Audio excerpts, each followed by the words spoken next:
compromis que les pays de l'Afrique francophone ont eu avec la puissance, l'ancienne puissance coloniale, pour passer de la colonisation de l'État colonial à un État indépendant. Et donc, la négociation a abouti au fait d'accorder aux différents États l'indépendance politique, l'indépendance administrative, c'est-à-dire la possibilité d'utiliser dans l'administration du personnel local, mais aussi l'indépendance en milieu agricole.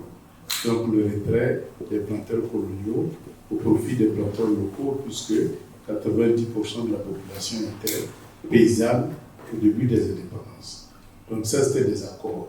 Maintenant, sur le plan monétaire, compte tenu du niveau d'expertise qui n'était pas développé, comme sur le plan de la défense, compte tenu du fait qu'on n'avait que des tirailleurs qui n'avaient pas fait les écoles de stratégie militaire, et donc, et aussi sur le plan industriel, bon, comme on n'avait pas d'expertise, tous ces domaines-là ont été contractualisés avec l'ancienne puissance coloniale. Donc les accords monétaires visaient à donner la pleine souveraineté de la France sur la gestion monétaire des pays de l'Afrique francophone. Contrairement aux autres États anglophones qui ont tout de suite opté pour leur indépendance monétaire. Mais en pays francophone, eh bien ce choix n'a pas été fait. Le choix, ça a été d'accepter le franc CFA. Maintenant, quelles sont les caractéristiques et les faiblesses du franc CFA?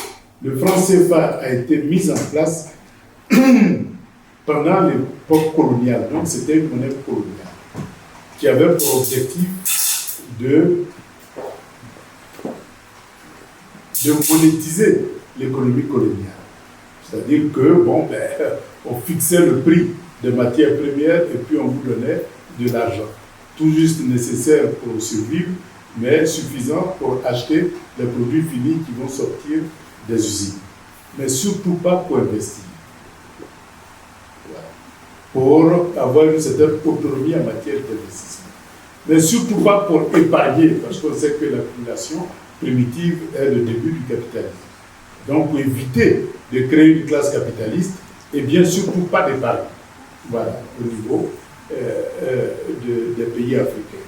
Conclusion, les accords disaient clairement que les réserves en devises, c'est-à-dire que la Côte d'Ivoire vend son cacao, quand les autres pays, le Sénégal, vendent son arachide, etc., toutes les réserves en devises, que ce soit l'or ou tout ce que vous voulez, toutes ces réserves en devises-là devaient être gérées par la France.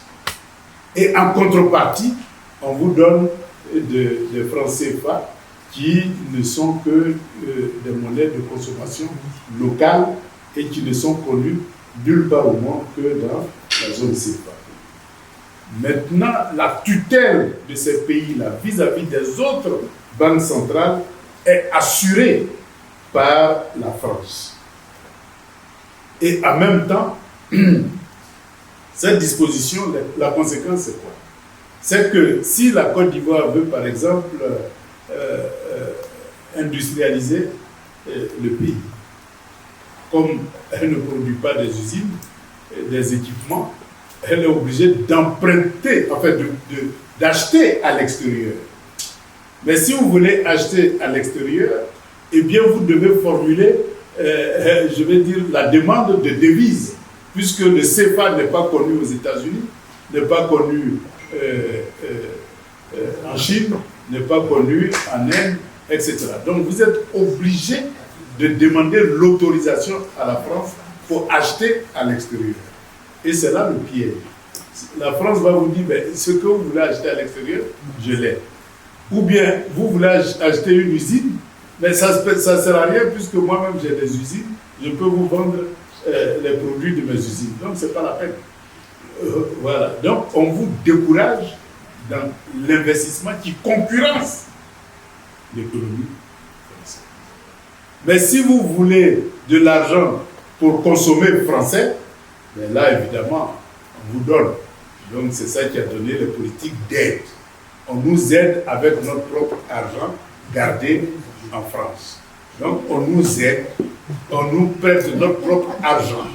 Et comme on ne sait pas quel est le montant qui est stocké, eh bien, et quand ils nous aident ou ils nous prêtent, on dit que vous devez rembourser avec intérêt. Donc, on nous prête notre propre argent ou on nous fait des dons avec notre propre argent qu'on doit rembourser avec des intérêts qui vont dans les poches de la France. Donc, c'est comme si nous tous on travaille et puis on décide de confier nos salaires à l'Obognon. Bon, lui, il sera bien content, son compte sera rempli. Mais toutes vos dépenses, vous devez passer par lui. Et s'il n'a pas envie que vous dépensez, eh bien, il dit, bah, écoutez, c'est moi qui ai la signature, le compte est vide, il n'y a plus d'argent, débrouillez-vous. Voilà comment ça fonctionne. Donc, c'est un moyen d'empêcher l'investissement. Surtout l'investissement qui concurrence l'économie française. Et en même temps, un moyen d'appauvrissement. Parce que c'est eux qui fixent ce qu'ils doivent vous donner lorsqu'ils achètent vos matières premières. Puisque pour aller vendre à l'extérieur, eh bien, vous n'avez pas le droit. Parce que vendre à l'extérieur ne fait pas l'objet des droits à l'indépendance. Vous devez avoir une autorisation, des licences. Ils ont mis en place tout un système qui fait qu'il n'y a que eux qui peuvent, disons, acheter et vendre à l'extérieur. Donc voilà les conséquences. Et en plus de cet accord monétaire qui vous prive de vos moyens d'investir, eh bien, il y a la politique monétaire, c'est-à-dire la politique du crédit. La politique du crédit est définie de telle sorte qu'on ne vous donne du crédit que là où on veut que vous consommez, mais pas là où on veut que vous investissez. Et donc, la politique du crédit est limitée. Et donc, vous pouvez avoir un beau projet qui est joli, qui est rentable, qui a toutes les caractéristiques, mais vous n'aurez pas accès au crédit si ça concurrence un opérateur français. Par contre, le même projet, entre les mains d'un opérateur français, il aura tout de suite accès au crédit dans votre propre pays. Donc, ils viennent investir en ayant une valise, mais avec un projet qui est financé par la banque coloniale anglaise. Donc, ça prive le pays d'avoir sa propre politique de crédit. Et en plus, eh bien, lorsqu'il y a des déficits, eh bien, au lieu de faire varier le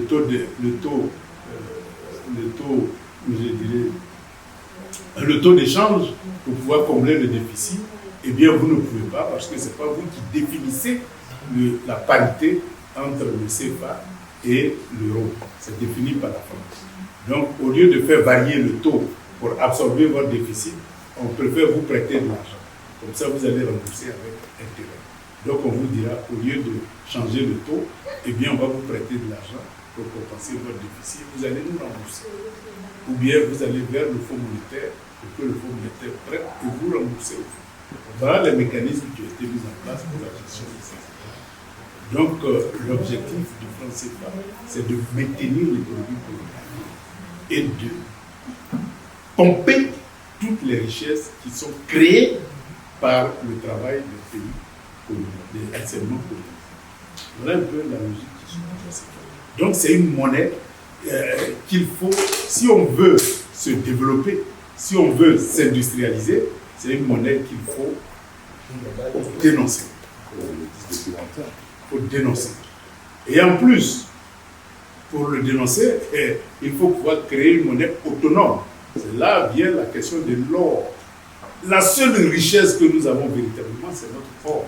Mais les accords sur le CFA faisaient qu'on avait l'obligation de faire notre dépôt d'or à la Banque centrale française. Voilà. Donc, on produit de l'or, mais ça ne nous appartient pas.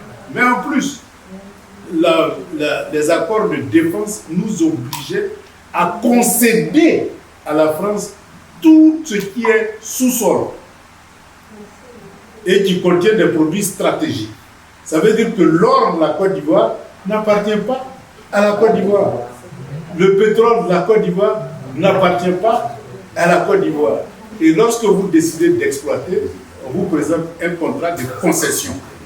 Et ce contrat de concession est un contrat de partage entre celui qui investit et celui qui a la ressource naturelle et qui est les pays, qui sont les pays